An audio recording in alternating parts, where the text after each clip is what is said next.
بعد تحقيق منتخب المغرب الفوز على المنتخب الإسباني والبرتغالي وتأهله إلى نصف نهائي بطولة كأس العالم، تساءل الكثير عن حياة حارس المرمى ياسين بونو الذي قدم أداء رائعا وتبين أنه متزوج. ولمن لا يعلم فإن زوجة ياسين بونو مغربية الجنسية ومن مدينة سطات، واسمها إيمان، وتبلغ من العمر 30 عاما. التقى الثنائي لأول مرة في فريق الوداد البيضاوي، وبدأت قصة حبهما قبل أن يتزوجا في عام 2012.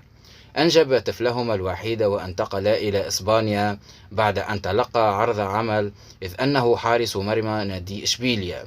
تعرضت إيمان لبعض الانتقادات لأنها لا تضع مساحيق التجميل، إلا أنها برأي الكثير تفوقت على أشهر زوجات اللاعبين بجمالها الطبيعي.